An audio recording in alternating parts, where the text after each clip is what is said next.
Assalamualaikum warahmatullahi wabarakatuh.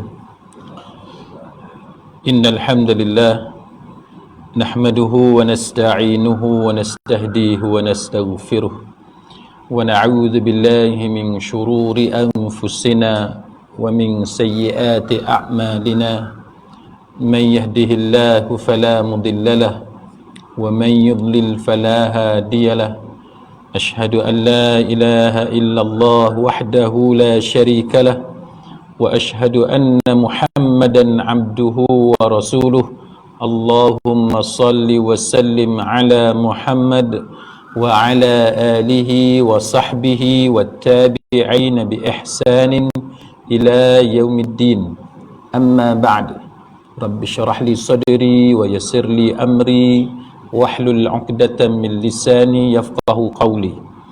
Saudara-saudari, sahabat sahabiah, muslimin muslimat, mudah-mudahan kita semua pada malam ini mendapat rahmat daripada Allah Subhanahu wa taala. Pada malam ni kita akan berbicara berkenaan dengan Ramadan. Yang pertama, saya akan sentuh tentang bilangan rakaat tarawih. Yang kedua berkenaan dengan niat. Yang ketiganya ialah tentang sahur. Boleh tak sahur ni bila dah azan kita perhabis apa yang ada dekat meja tu, kan, apa yang ada dekat tangan. Itu contoh, kan, apa hukum kita dengar azan kita makan juga? Apakah semua ulama kata batal, tidak sah, ataupun ada ulama yang kata sah? Itu antara benda yang kita akan bincang. Selepas itu hukum berkaitan dengan berbuka puasa, dan akhir sekali ialah berkenaan dengan iktikaf kalau sempatlah malam ni. Baik, sidang hadirin mukminin, yang pertamanya ialah berkenaan dengan bilangan tarawih. Yang ni setiap tahun kalau kita yang tak terlibat dengan masjid ni, kita tak ada rasa apa-apalah, sebab kita sembahyang ikut suka kita je. Yang selalu bergaduh ni siapa yang jadi AJK masjid. Sebab ada permintaan daripada anak Korea ni yang macam-macam.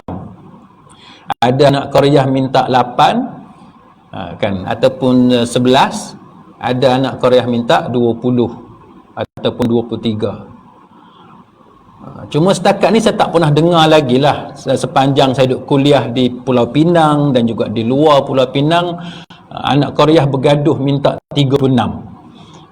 Itu tak ada lagi, kan, 36 ataupun seumpamanya lah, 36, 39 tu 40. Tu saya tak pernah dengar, tak tahu sebab apa, kan, mungkin sebab banyak sangat kot.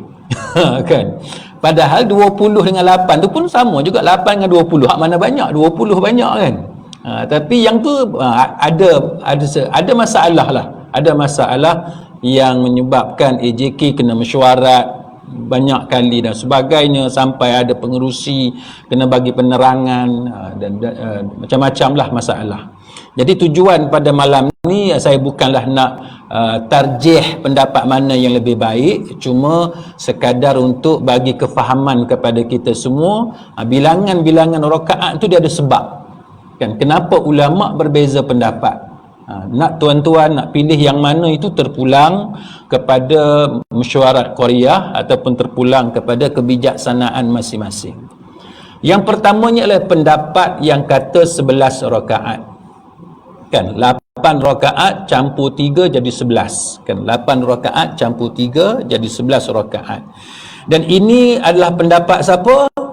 Pendapat ramai, kan. Antaranya adalah pendapat Imam Malik sendiri, kan, yang mana untuk diri dia berpendapat seperti itu, kan. Nanti kita cerita pendapat Imam Malik yang lain, kan. Pendapat Imam Malik antaranya dia kata 8 rakaat, dan itu yang dia pilih, kan, untuk diri dia.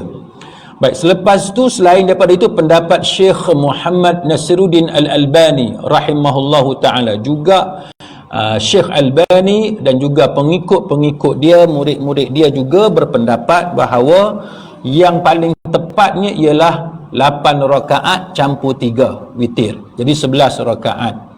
Sebab apa? Sebab mereka berdalilkan kepada apa yang dilakukan oleh Nabi sallallahu alaihi wasallam, yang mana Nabi ni pernah mengimamkan kami. Ini hadis Jabir radhiyallahu anhu. Nabi pernah mengimamkan kami pada satu malam Jumaat, pada satu malam Ramadan, Lailah fi Ramadan, 8 rakaat wal witr. Jadi Nabi semayang 8 rakaat, lepas tu wal witr, dan juga semayang witir. Jadi ini antara nas yang dipegang oleh Syekh Muhammad Nasiruddin Al-Albani rahimahullahu ta'ala. Cuma hadis ni tuan-tuan, hadis yang kata Nabi semayang 8 rakaat, lepas tu campur tambah dengan witir, hadis ni tidak sunyi daripada mendapat kritikan para ulama'. Sebab dalam sanad hadis ni ada satu perawi matruk, nama dia Isa bin Jariyah. Tapi walaupun ada satu orang rawi yang matruk, tapi Al-Albani rahimahullahu ta'ala dia kata walaupun begitu tapi ada penguat daripada hadis lain, iaitu hadis Imam Bukhari dalam Sahih Bukhari, maka Rasulullah sallallahu alaihi wasallam yazidu fi Ramadana wa li fi ghairihi ala 11 rakaah. Rasulullah sallallahu alaihi wasallam tidak pernah menambah jumlah rakaat dalam sembahyang malam dalam bulan Ramadan, dan tidak pula dalam sembahyang lainnya lebih daripada 11 rakaat. Itu punca kan kenapa Al-Albani rahimahullahu ta'ala dan juga murid-murid dia termasuk Imam Malik dan lain-lain mengatakan bahawa hak paling tepat ialah 8 rakaat campur 3 witir, jadi 11 rakaat. Dan dalam Muwatta Imam Malik juga kan, Imam Malik dia bawa satu hadis, iaitu hadis yang mana Umar Khattab memerintahkan kepada Ubay bin Ka'ab dan juga Tamim Ad-Dari untuk mengimamkan sembahyang. Berapa rakaat? 11 rakaat. Dan As-Sa'ib kata apa? Dia kata imam baca 200 ayat hingga kami bersandar atas tongkat kerana lamanya berdiri, dan kami tidak keluar melainkan bila menjelang fajar. Kalau pakai yang ni tuan-tuan, Syekh Mustafa Al-Adawi kata hadis ni sahih. Kalau pakai yang ni, dia kata apa? Dia kata sembahyang tu punya lama berdiri tu sampai dekat subuh. Kita 8 rakaat kan? Kita 8 rakaat dekat sejam tu habis dah. Tapi hak 8 rakaat walaupun Imam Malik pilih untuk diri dia dan juga Albani dan sebagainya, tapi hadis-hadis ini menunjukkan bahawa walaupun 8 rakaat, tapi 8 rakaat tu satu rakaat tu rakaat yang panjang, yang sangat panjang, 200 ayat. Bukan kata baca kul huwallah kan, kita inna a'tayna betul, Allahu akbar, qul a'udzu birabbil falaq, lepas tu idza jaa apa semua, kita baca ayat lazim. Jadi ini antara punca kenapa ulama ni dia berbeza pendapat, pasal apa pilih 8, 11 ataupun pasal apa begitu begini. Jadi dia adalah beberapa perkara yang menjadi pertimbangan mereka. Maka dengan sebab itu Imam Tirmizi kata apa? Dia kata yang masyhur daripada mazhab Malik ialah 36 rakaat. Walaupun Imam Malik pernah kata 8 rakaat, tapi yang masyhur dalam mazhab Maliki ialah 36 rakaat. Dan sebab apa? Sebab ada asar-asar lain yang menunjukkan Imam Malik berpendapat sedemikian. Itu satu. Baik, so tuan nampaklah yang kata 8 ataupun 11 tu sebab apa. Yang kedua, hak 20 rakaat. Kan, ni pun ada sebahagian masjid buat 20 rakaat. Siapa yang kata 20 rakaat? Ini ialah mazhab Syafi'i, mazhab Imam Ahmad bin Hanbal. Kalau tuan-tuan tengok Hanabilah ni contohnya Saudi lah. Kan, kalau Mekah tu tuan-tuan tengok dekat Mekah Madinah tu 20 rakaat. Sama dengan kita, sebahagian kita di Malaysia, yang mana di tanah suci ni dah lama dah turun temurun, di dua tanah haram memang buat 20 rakaat. Pasal apa 20 rakaat? Mereka ikut siapa? Iaitu antaranya iaitu satu riwayat yang mana telah menceritakan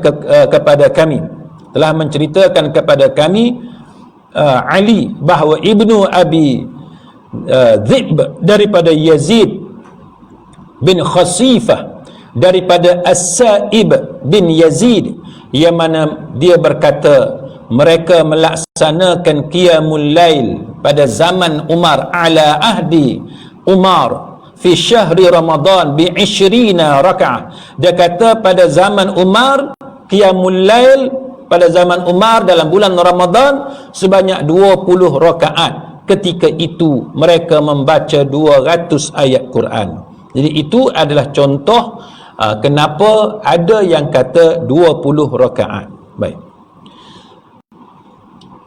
Kemudian tuan-tuan sekalian, selain daripada 20 rakaat, ada yang kata 36 rakaat yang kita sebut tadi kan, mazhab Maliki.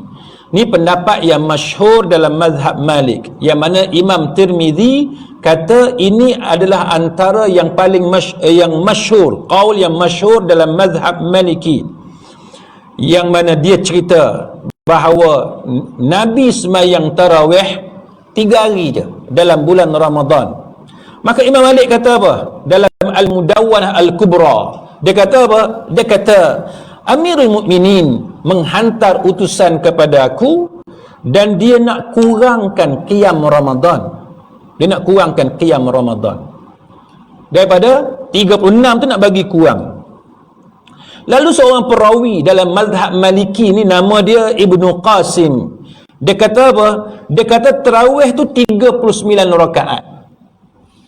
39 rakaat. Pasal apa 39? 36 campur 3 rakaat witir. Jadi 39. Lalu Imam Malik kata apa? Maka aku melarangnya, mengurangi daripada itu. Dan perawi ni kata apa? Inilah yang aku dapati orang ramai melakukannya. Mana dah lama dah orang pakat buat. Sebab apa tuan-tuan sekalian? Sebab Imam Malik dia duduk di Madinah, dia tengok di Mekah tu kan semayang lama, ada tawaf apa semua, jadi lama, waktu ibadat tu lama. Maka atas dasar fastabiqul khairat kan, berlumba-lumba dalam melakukan kebaikan, yang dia orang tengok bukan bilangan rakaat, tapi yang dia orang tengok tempoh ibadat tu. Maka nak bagi sama dengan tempoh orang tarawih di Mekah tu, maka di Madinah Imam Malik kata kita buat 36 rakaat. Mungkin kita akan tanya, pasal apa Imam Malik tambah? Apa nas yang dipegang oleh Imam Malik untuk dia pergi tambah? Bukan 8, bukan 20, tapi 36. Campur dengan witir jadi 39 rakaat. Baik. Ini antara benda yang dibincangkan. Pasal apa? Sebabnya tuan-tuan sekalian, ramai ulama mengatakan bahawa apabila mereka meneliti nas, terutamanya hadis-hadis Nabi sallallahu alaihi wasallam, menunjukkan bahawa Nabi tidak menetapkan bilangan rakaat. Nabi tidak tetapkan bilangan rakaat. Kita nak semayang berapa rakaat terpulang pada kita. Itu dia punya poin penting. Kenapa Imam Malik sampai tahap dia pergi tambah sampai 36 rakaat, dia nak berlawan dengan orang tarawih di Mekah. Sebab di Madinah tak ada tawaf. Maka ini punca dia. Antaranya Imam Ibn Hajar Al-Asqalani rahimahullahu ta'ala, dia kata apa? Dia telah himpun 2 hadis kan, dia telah himpun 2 hadis, yang mana 2 hadis ni menceritakan jumlah rakaat yang tidak sama. Iaitu dia kata apa? Dia kata wal jam'u baina hadhihi riwayat mungkin, dia kata mumkinun bi ikhtilafil ahwal. Dia kata kita mengharmonikan, compromise kan, kita mengharmonikan antara riwayat yang berbeza. Satu riwayat kata 11 rakaat, satu lagi riwayat kata 23 rakaat kan, 8 dengan 20 lah maksud dia, 8 dengan 20, 8 campur 3 11, 20 campur 3 23. Jadi dia kata nak harmonikan riwayat yang berbeza, nampak macam bertentangan ni, 11 dengan 23 ni macam mana. Dia kata amat memungkinkan dengan kita mengatakan bahawa mereka melaksanakan, dia kata wayahtamil, dia kata anna zalikal ikhtilaf, dia kata memungkinkan untuk kita kata bahawa mereka buat sembahyang tarawih itu dengan melihat kepada keadaan. Nampak tak? Pasal apa ada riwayat kata 11 rakaat? Pasal apa ada riwayat kata 23 rakaat? Pasal apa tak sama? Maka Imam Ibn Hajar kata memungkinkan untuk kita mengatakan bahawa sembahyang tarawih ni bilangan rakaat dia berdasarkan kepada kita tengok keadaan. Bukan kata mesti buat 8, mesti buat 20, mesti buat 36. Tak. Bukan lagu tu. Maksud dia terpulang kepada keadaan, dia kata. Maka kita boleh faham bahawa perbezaan jumlah rakaat itu disebabkan oleh kadangkala bacaan setiap rakaat itu panjang dan ada kalanya dia pendek. Ketika bacaan itu panjang, maka jumlah rakaat itu dipanjangkan. Kalau bacaan itu sebaliknya, kan? Kalau bacaan itu sebaliknya, kalau panjang, maka jumlah rakaat disedikitkan. Disedikitkan. Kalau bacaan tu panjang, bilangan rakaat tu jadi sikit. Tapi sebaliknya, kalau bacaan tu pendek-pendek, baca surah pendek, ayat pendek saja, maka jumlah rakaat itu ditambah jadi banyak. Dia kata. Dan ini yang disebut oleh Imam Ibn Hajar Al-Asqalani rahimahullahu ta'ala. Dia kata tengok kepada keadaan. Maka Imam Ibn Abdul Bar, dia kata apa? Dia kata sembahyang malam ni tidak ada jumlah tertentu. Tak ada jumlah tertentu. Dia kata sembahyang malam ada sembahyang nafilah, nawafil. Sembahyang yang kita kata sembahyang sunat, sembahyang tambahan. Yang termasuk di antara amalan-amalan yang baik. Siapa-siapa nak buat banyak, dia buat banyak. Siapa nak buat sikit, dia buat sikit. Benda yang tak patut menjadi punca perbalahan. Jadi siapa yang jadi AJK, kan dia buat mesyuarat nak bincang jumlah rakaat, maka dia bincang dengan melihat kepada orang ramai. Kan, tengok orang ramai macam mana. Kan, kalau nampak orang ramai ni lepas 8 rakaat tak ada habis. Kan, tinggal tu imam tu bila ada 4-5 orang, bincanglah. Sama ada sesuai tak nak buat 20 atau kita nak buat 8. Ya. Tapi jangan tanya saya lah, ni ustaz orang nak pakai nak buat 2 rakaat boleh tak? Kan? Yang tu bincanglah, kan? Bincang sama-sama AJK nak buat berapa banyak. Baik. Imam Nawawi kata apa tuan-tuan? Imam Nawawi dia bawa pendapat Qadhi Iyad dalam syarah Muslim. Imam Nawawi ni dia ada syarah dia, itu syarah Sahih Muslim. Maka dia petik pendapat kata-kata Qadhi Iyad. Dan Qadhi Iyad kata apa? Dia kata wala khilaf annahu laysa fi dhalika hadd. Dia kata tidak ada khilaf dalam masalah tersebut, iaitu tidak ada batasan rakaat. Ni Qadhi Iyad kata. Dan ini dipetik oleh Al-Imam An-Nawawi. Imam Nawawi tokoh besar dalam mazhab Syafi'i. Dia kata tak ada khilaf di kalangan ulama. Dia kata bahawa masalah ni sembahyang malam ni tak ada batasan rakaat tertentu. Banyak mana, sikit mana, tak ada. Kan tidak ada had yang tertentu. Dia kata sembahyang malam adalah di antara ketaatan yang mana siapa nak tambah rakaat dia, banyaklah pahalanya. Siapa tambah lagi banyak pahalanya, mudah-mudahan di sisi Allah Subhanahu wa taala. Habis tu yang duk berbeza pendapat ni sebab apa? Dia kata Imam Nawawi, dia petik kata-kata Qadhi Iyad, dia kata khilaf di kalangan ulama ini hanya berkenaan dengan perbuatan Nabi sallallahu alaihi wasallam dan apa yang dia pilih untuk dirinya sendiri. Maknanya yang khilaf ni tentang Nabi buat berapa rakaat dan Nabi buat tu untuk diri dia. Yang mana kita ni dalam kehidupan kita di Penang, kan, di balik pulau ni dengan masjid kita ni, maka terpulang kepada ahli jawatan kuasa dengan mengambil kira, kan. keadaan masyarakat. Kalau kita nampak masyarakat ni nampaknya cara kita nak tarik orang ramai untuk datang ke masjid kan dengan buat bilangan rakaat tertentu, maka kita buatlah sebagaimana yang kita nampak ramai orang suka. Kan? Yang penting kita dapat tarik lebih ramai orang untuk datang ke masjid, untuk menyintai ibadat dalam rumah Allah Subhanahu wa taala. Manakala pendapat Imam Ibn Taymiyah rahimahullahu ta'ala, dia kata apa? Dia kata sembahyang malam dalam bulan Ramadan, Nabi tidak hadkan bilangan yang tertentu. Yang Nabi buat ialah Nabi tidak tambah dalam bulan Ramadan atau bulan-bulan selain Ramadan lebih daripada 13 rakaat. Itu kata Imam Ibn Taymiyah. Dia kata dalam Ramadan ke luar Ramadan ke sama, tak lebih, maksimum 13 rakaat.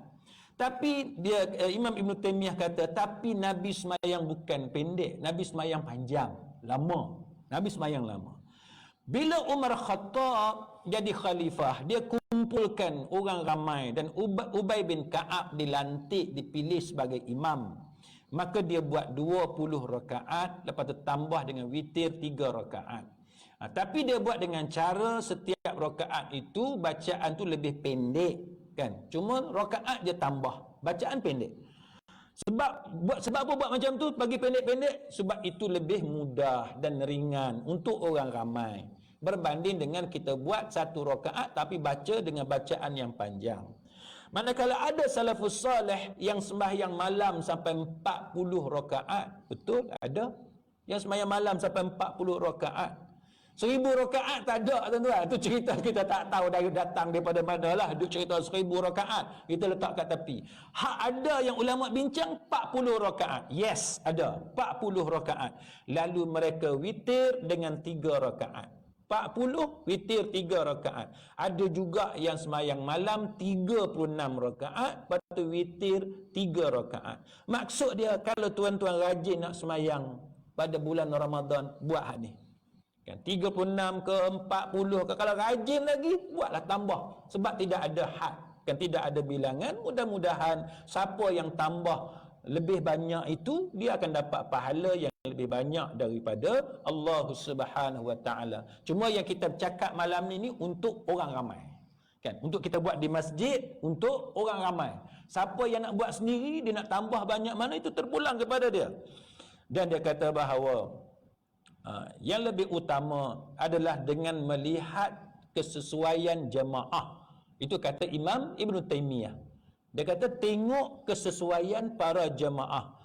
Dia kata kalau jemaah suka dengan rakaat yang panjang, maka eloklah buat sembahyang dengan 10 rakaat tambah dengan 3 rakaat. Buat 10 tambah 3 jadi 13. Tuan-tuan tahu negeri mana buat 10? Bukan 8, 10. Negeri 9. Negeri 9 ni dia ikut Ibn Taymiyah. Kan? 10. Kan? Negeri lain, negeri hak kata sunnah lah apa semua ni 8 je. Negeri hak tak berapa suka dengan Ibn Taymiyah ni, dia serupa dengan Ibn Taymiyah. Dia mungkin tak sengaja kot. Jadi kebetulan tu sama. Kebetulan tu sama. Ibn Taymiyah kata 8, 10. Kan? Tambah 3 jadi 13. Jadi siapa yang suka dengan pendapat Ibn Taymiyah, dia boleh buat 10. Kan 10 tarawih. 10 tu tarawih. Campur 3 witir jadi 13. Baik. Dan dia kata Imam Ibn Taymiyah kata inilah yang diamalkan oleh Nabi sallallahu alaihi wasallam sendiri dalam bulan Ramadan, dalam bulan-bulan lain, dan itulah yang terbaik. Ini pendapat Imam Ibn Taymiyah rahimahullahu ta'ala. Lalu dia kata kalau tak mampu buat panjang, buat pendek-pendek jadi 20, sebagaimana yang sebahagian kita di Malaysia buat 20. Dan inilah yang dilakukan oleh ramai di kalangan para ulama, sebab mereka mengatakan bahawa 20 rakaat itu kira pertengahan antara 8 dengan 10 tadi dengan 36, 39, 40 tadi. Dia kata itu dikira sebagai pertengahan. Jadi maka dia kata apa? Imam Ibn Taymiyah kata, dia kata sesiapa yang menyangka bahawa sembahyang malam dalam bulan Ramadan ada bilangan tertentu daripada Nabi sallallahu alaihi wasallam sehingga tak boleh lebih daripada 11 rakaat, tak boleh kurang daripada 11 rakaat, maka sungguh dia telah silap, dia keliru. Maknanya boleh. Tuan-tuan rasa hari tu tak larat, dia kata, macam mana ustaz boleh tak saya nak buat 2 rakaat je, rasa tak larat nak buat 2 je, boleh tak? Boleh. 2 kan. Tapi hak kita standardize di masjid, pilihlah nak buat 8 ke 10 ke 20. Tapi kalau tuan-tuan sendiri rasa 8 pun tak dan ni, tak dan dengan masalah anaknya apa semua, nak buat 2 rakaat je boleh kan. Sebab Imam Ibn Taymiyah kata tak ada had, nak kurang daripada tu pun boleh, nak buat lebih pun boleh, tanpa ada bilangan tertentu. Itu yang kata sembahyang malam dalam bulan Ramadan. Dia kata tarawih dalam bulan Ramadan. Jadi itu yang pertama, tuan-tuan sekalian. Jadi kesimpulan kita untuk yang isu bilangan tarawih ini, bagi individu kan, bagi individu terpulang. Paling sikit nak buat 2, 4 apa semua terpulang kan. Ataupun nak ikut yang di masjid 8 ataupun 20, nak tambah lagi lepas tu 30 lebih kan. Tambah lagi 40 sebab kita rajin sangat hari tu, seronok sangat semayang, tidak ada had kan? Tidak ada had. Baik, itu yang pertama. Yang kedua, tuan-tuan sekalian, berkenaan dengan niat. Baik, niat ni saya sebut secara ringkas, tapi yang pentingnya tuan-tuan sekalian, Imam Ibn Hajar Al-Asqalani rahimahullahu ta'ala, dia kata apa? Dia bawa satu hadis. Hadis ni saya baca terjemahan je. Baik, barang siapa yang tidak berniat pada waktu malam, pada malam hari sebelum fajar, maka tidak ada puasa untuknya. Baik, yang ni kita dah faham dah. Baik, cumanya tuan-tuan sekalian, baik, apa yang pentingnya ialah niat itu dalam hati. Kan? Niat itu dalam hati. Itu yang penting. Maka siapa yang terlintas, walaupun dia tak sebut nawaitu dalam hati dia, dia tak sebut sahaja aku berpuasa, tapi dia terlintas dalam hati dia, dia nak puasa pada hari esok, maka itu sudah dikira sebagai niat. Itu sudah dikira sebagai niat. Terlintas je, itu dikira sebagai niat. Baik, siapa yang langsung tak terlintas, dia seronok sangat hari tu, dengan tarawih pun tak sembahyang. Kan, seronok sangat. Tak ingat esok tu bulan, tak ingat bulan ni bulan Ramadan, tak ingat esok tu masih lagi puasa. Dia seronok, tak tahu dia buat apa, main roller coaster ke apa, kita tak tahulah. Langsung tak teringat apa. Orang pi masjid pun dia tak pi sembahyang tarawih, kan? Tiba-tiba sudah bangun pagi esok, subuh-subuh terlepas. Tak niat semalam. Apakah sah puasa dia pada hari tu? Tak. Tidak sah sebab dia langsung tak terlintas kan untuk dia berpuasa. Cuma tuan-tuan sekalian, para ulama dia bincang kan, nak cerita niat tu apa dia kan, niat tu apa dia. Dia kata bahawa contohnya yang disebut oleh Syekh Muhammad Salih bin Salih Al-Utsaimin rahimahullahu taala dan lain-lain ulama yang lain, mereka mengatakan bahawa apa-apa yang dilakukan oleh individu itu yang menunjukkan persediaan dia untuk puasa pada hari esok, kan, dia ada persediaan untuk puasa pada hari esok. Contohnya apa? Sahur lah yang paling mudah, kan, sahur. Walaupun dia tak bersahur, pasal apa? Tidur nyenyak sangat. Tapi malam tu sebelum tidur tu dia dah perangat, dia dah panaskan benda kat dapur, ataupun dia pergi ambil Maggi. Mana Maggi, duk cari Maggi. Orang tanya pasal apa, nak sahur. Ambil Maggi letak atas meja, pergi tidur, bangun-bangun pukul 7. Kan? Bangun-bangun pukul 7. Sah tak puasa dia? Ada niat tak? Ada niat. Pasal apa? Yang dia pergi ambil Maggi tu kenapa? Sebab dia nak sahur. Sahur tu sebab apa? Sebab nak puasa esok. Maka itu contoh mudah untuk pengetahuan tuan-tuan. Walaupun tuan-tuan tak letak dalam hati tuan-tuan nawaitu, kan, sauma ghadin tu dalam hati sekalipun, tapi bila tuan-tuan buat aktiviti ataupun ada persiapan yang menunjukkan bahawa tuan-tuan nak puasa pada hari esok, maka itu dikira sebagai niat puasa. Duduk dekat rumah, mak tanya, kan, Nak puasa, nak sahur apa malam ni? Pagi esok. Nak sahur apa?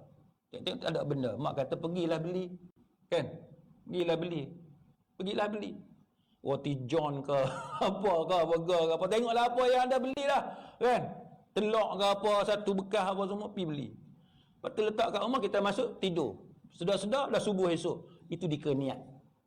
Sebab kita buat benda yang menunjukkan persiapan yang kita nak puasa pada hari esok. Sebab tu kita kata bahawa walaupun tuan-tuan tak masukkan dalam hati tuan-tuan nawaitu sauma, itu lafaz niat. Itu yang tuan-tuan kena beza. Itu ialah lafaz niat yang disusun oleh para ulama untuk memudahkan kita. Baik. Itu tentang niat secara ringkas. Kemudian berkenaan dengan sahur, kan? Berkenaan dengan sahur. Baik. Bila kita sahur tuan-tuan sekalian, maka sahur ni kita nak berhenti bila? Sahur ni tuan-tuan, kita kena berhenti bila terbit fajar. Sebab apa? Sebab Quran sendiri sebut, surah Baqarah ayat 187, wa kulu washrabu hatta yatabayyana lakumul khaytul abyadu minal khaytil aswadi minal fajr thumma timyama ilal lail. Kan Allah Taala sebut dalam surah Baqarah ayat 187, dan makan minumlah hingga terang bagimu benang putih dan benang hitam, iaitu fajar. Kemudian sempurnakanlah puasa itu sampai datang malam.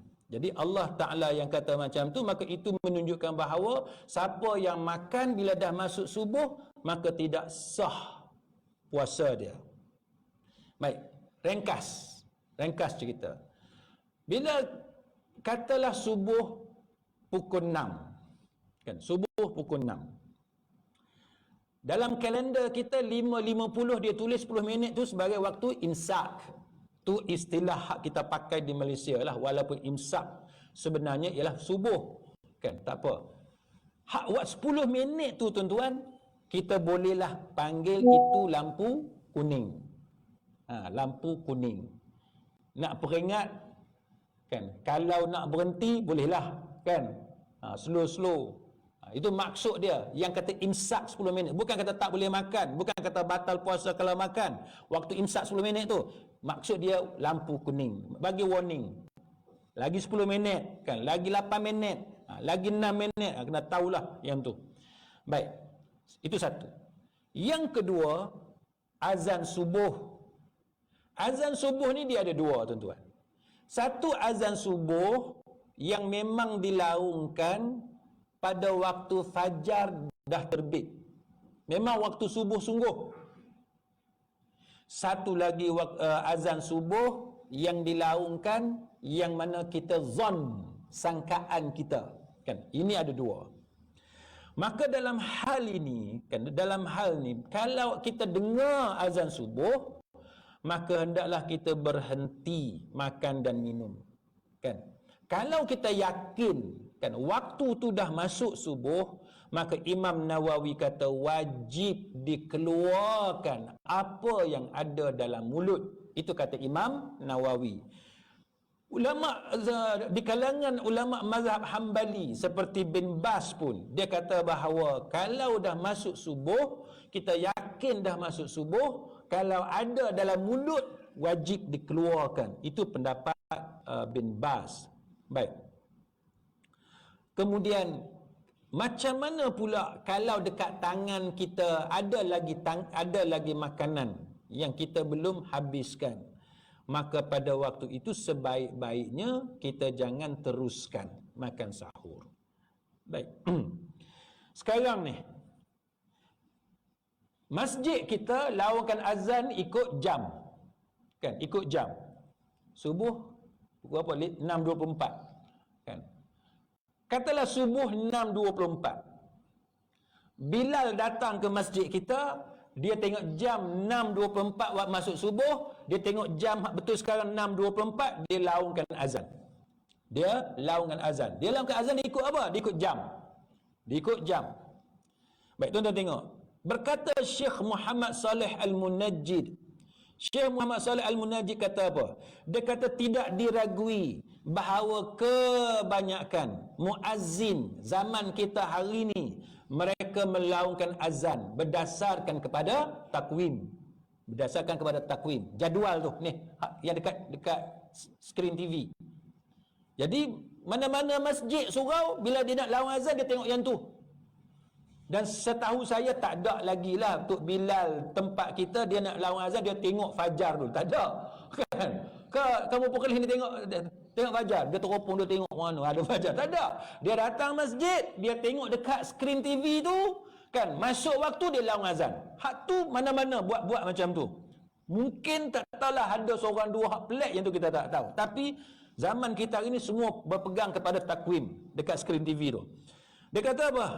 Kebanyakannya tidak melihat fajar tapi melihat kepada takwim, dia kata.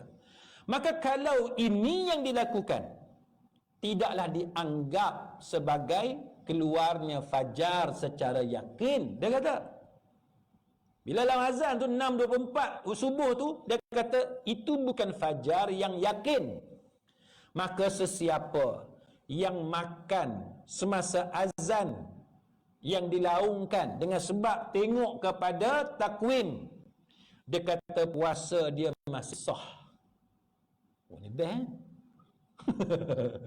Ni terutamanya siapa yang suka bangun lambat kan, bangun-bangun azan dah kan, azan dah kan, tengok-tengok kat luar gelap lagi. Maka Syekh Muhammad Saleh Al-Munajjid kata apa? Laungan azan itu zanni kan, benda zanni, belum yakin, sebab asalnya malam. Kita hukum asal tu malam. Tapi maghrib jangan buat lagu tu, maghrib bahaya.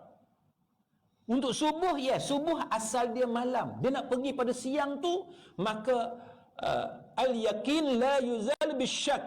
Yakin ni dia tidak dihilangkan dengan syak. Selagi kita syak, tapi hak yakin tu dia tak hilang. Maka bila kita tak yakin lagi subuh, hukum malam tu kekal jika masih malam. Maka sebab tu Syekh Muhammad Saleh Al-Munajjid kata, dia kata kalaulah azan itu dilaungkan sebab tengok jam, tengok takwim, maka itu bukanlah fajar yang yakin. Maka sesiapa yang masih makan sahur sewaktu azan seperti itu dilaungkan, puasanya masih lagi sah kan. Tetapi dia kata hak lebih berhati-hatinya, dia kata precaution, ihtiyat, ialah berhenti makan. Kalau nak hati-hati, stop. Nah, tapi kalau rasa tak boleh ni, lapar aku ni lagi, kalau aku tak makan, dia makan dulu, sah puasa dia. Yang tak sah macam mana? Dia nampak dekat langit fajar, dia makan juga, itu tak sah. Kan? Tak ada lagi separuh nasi ni, sayang ni nasi kandak beli setahun kan, tak apa habis. Hak tu Syekh Muhammad Saleh Al-Munajjid kata tidak sah, sebab nampak dengan mata kita. Sebab ayat Quran kata puasa makan sampai nampak benang putih benang hitam tadi, ayat yang kita baca tadi. Maka dia kata kalau dah masuk subuh kita makan juga, dah clear dah fajar tu, maka itu tidak sah, puasa kita batal. Boleh kan? Boleh beza. Itu. Baik. Macam saya bagi contoh dalam kuliah-kuliah yang dululah. Tuan-tuan bangun terkejut. Kan? Jam apa tak tengok makan. Tengok gelap lagi. Kan? Tengok dekat luar gelap lagi. Makan. Tiba-tiba dengar masjid qomat dah. Kan? Masjid qomat. Mana bila qomat dah 10 minit selepas subuh. Setengah masjid qomat tu 15 minit selepas subuh. Maka bila kita dengar yang tu, baru kita stop. Faham tak?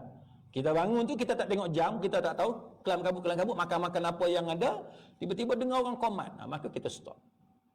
Faham kan? Sebab apa? Sebab kita tidak yakin lagi pada waktu tu. Baik.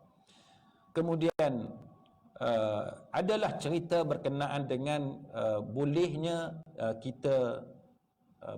kita makan walaupun azan yang kedua kan, yakni azan masuk subuh. Tapi itu pendapat itu bukanlah pendapat 4 mazhab dan bukan pendapat jumhur ulama. Dan itu ada perbezaan pendapat di kalangan ulama, dan termasuklah Lajnah Daimah lil Buhuth al Ilmiah wa Ifta' kerajaan Arab Saudi pun tidak berpegang kepada pendapat yang kata walaupun masuk subuh boleh perhabis. Tak.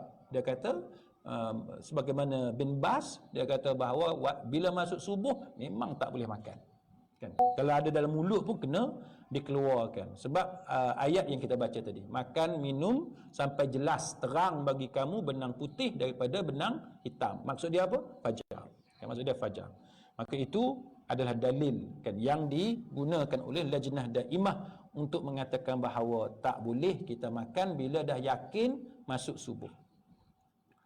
Baik, kemudian tuan-tuan sekalian, apa yang dilakukan oleh Nabi sallallahu alaihi wasallam ketika berbuka puasa kan? Nabi buat apa ketika berbuka puasa? Maka yang pertamanya ialah segera berbuka puasa. Kita jangan buat macam setengah orang yang mana dia tunggu separuh azan baru dia buka puasa sebab dia nak yakin sungguh. Tak, yang tu bukan ajaran, itu bukan sunnah yang diajarkan oleh Nabi sallallahu alaihi wasallam. Kan? Azan sahaja Allahu Akbar tu kita terus makan. Kita terus berbuka puasa. Tidak perlu tunggu sampai pertengahan azan ataupun habis azan ataupun lepas sembahyang maghrib dan sebagainya. Tak payah. Kan? Sebab apa? Sebab hadis muttafaqun alaih, Nabi kata la yazalun nasu bi khairin ma ajjalul fitr. Manusia akan sentiasa berada dalam kebaikan selama mana mereka menyegerakan berbuka. Maksud menyegerakan berbuka apa dia? Iaitu bila masuk waktu terus berbuka, bukan semayang dulu. Bukan semayang dulu. Kan? Berbuka dulu kan baru semayang. Cuma kita nak imbang perintah menyegerakan berbuka dan perintah menyegerakan semayang, maka kita buka dulu hak ringkas, lepas tu kita semayang. Lepas tu nak makan yang heavy selepas daripada waktu kita semayang. Siapa yang melewatkan berbuka puasa ni? Sunnah puak Syiah Rafidah. Kan Syiah Rafidah dia tiru puak-puak Yahudi dan Nasrani dalam isu berbuka puasa. Kan Yahudi dia puasa tuan-tuan sekalian, dia buka bila? Dia tunggu betul-betul malam. Kita betul-betul malam juga, tapi maksudnya dia ni betul malam macam mana? Tunggu sampai nampak bintang, gelap sampai nampak bintang ke atas tu barulah dia buka puasa. Itu Yahudi. Kita sunnah Nabi kita ialah masuk maghrib sahaja, bermula sahaja malam tu, tak kira lah nampak bintang ke tak nampak bintang ke, cerah lagi ke dah gelap ke, tak kira, masuk sahaja waktu maghrib, bermulanya sunset, tenggelamnya matahari, maka kita disanjurkan untuk segera berbuka puasa tanpa perlu tunggu semayang maghrib. Tak payah kan, buka puasa dulu, lepas tu baru semayang maghrib. Dan kita disunnahkan berbuka dengan rutab, kurma basah. Yang ni kita dah cerita banyak kali kan. Lepas tu kalau tak ada rutab, kita berbuka dengan tamar, kurma kering. Kurma basah tak ada, kurma kering kan. Kalau tak ada juga dengan seteguk air. Cuma ulama-ulama mazhab Syafi'i sebagai contoh, mereka mengatakan bahawa kalau tak ada kurma, boleh dikiaskan dengan makanan hak manis kan, buah-buahan hak manis. Walaupun ada ulama lain tak bersetuju, tapi itu saya cerita secara ringkas bahawa ada ulama Syafi'iyah dia kata kalau tak ada kurma basah tak ada, rutab tak ada, kurma kering pun tak ada, tamar pun tak ada, dia kata cari buah lain yang manis sebagai ganti kepada kurma. Kalau tak ada buah yang manis, cari makanan lain hak manis. Sebab apa? Sebab nak bagi tenaga kepada kita. Ini kita panggil soal ta'aqquli kan. Kenapa rutab, kenapa tamar? Sebab manis dia tu, gula dia tadi bagi tenaga segera kepada kita. Jadi menyebabkan ulama Syafi'iyah mengatakan bahawa bahawa dianjurkan kita menggantikan kurma itu dengan makanan manis jikalau tidak ada kurma di sisi kita. Ini disebut dalam kitab Kifayatul Akhyar. Kitab Kifayatul Akhyar ni antara kitab yang dianggap mengandungi qaul mu'tamad dalam mazhab Syafi'i. Kan? Lepas tu bacalah bismillah dan sebagainya. Yang ni pun doa-doa yang pernah kita bincang sebelum ni kan, berkenaan dengan doa Allahumma laka sumtu wa bika amantu. Itu adalah riwayat yang dhaif Tapi siapa nak baca dia boleh baca kan, dia bukan kata dilarang, bukan kata bid'ah kan, cuma dia dhaif. Kita tak boleh secara pasti menyandarkan kepada Nabi sallallahu alaihi wasallam kan. Yang adanya ialah dhahaba dhama'u wa batallatil uruqu wa thabatal ajru insyaallah. Yang mana Nabi bila dia berbuka, Nabi sebut rasa haus telah hilang dan urat-urat telah basah dan pahala telah ditetapkan insya-Allah. Yang ni pun ada juga perbahasan di kalangan para ulama mengatakan bahawa ini bukan doa berbuka puasa. Jadi itu ada banyaklah pendapat-pendapat di kalangan para ulama. Yang pastinya bila kita nak buka puasa kita baca bismillah.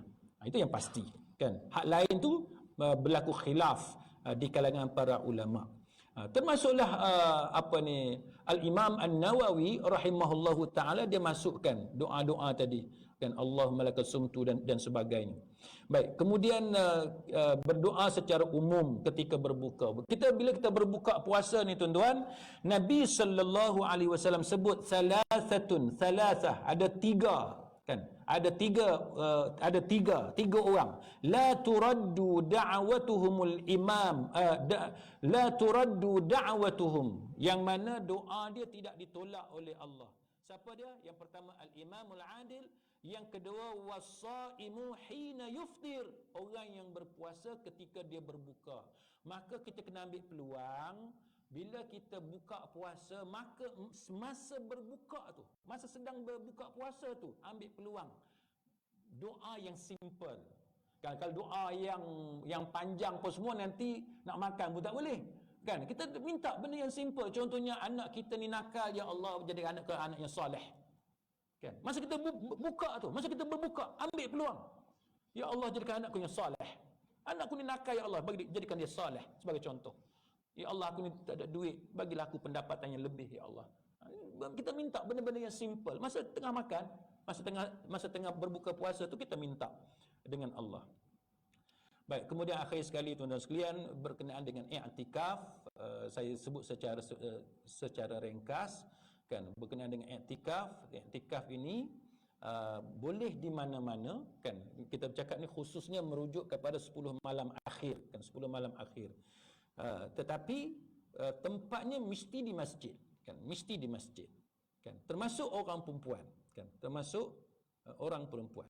Para ulama berbeza pendapat masjid yang macam mana kan, masjid biasa sembahyang 5 waktu atau mesti masjid yang ada sembahyang Jumaat dan sebagainya. Imam Malik kata boleh di mana-mana masjid sekalipun, sebab hukum dia umum kan. Dan ini juga pendapat Imam Syafi'i. Cuma Imam Syafi'i kata masjid itu adalah masjid yang sembahyang Jumaat. Tujuan dia apa? Tujuan dia supaya bila kita i'tikaf, bila datang waktu sembahyang Jumaat kita tak perlu keluar kan. Itu adalah pendapat Imam Syafi'i rahimahullahu taala.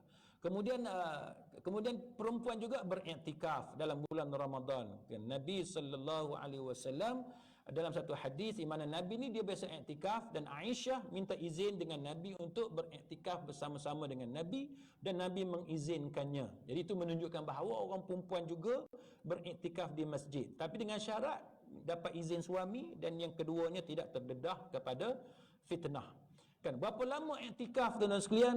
Yang ni para ulama berbeza pendapat kan. Ada yang kata paling minimum 1 hari. Kan, ada yang kata kurang tak sampai sehari pun tak apa. Kan, Imam Malik kata apa? Minimum 10 hari. Itu pendapat Imam Malik.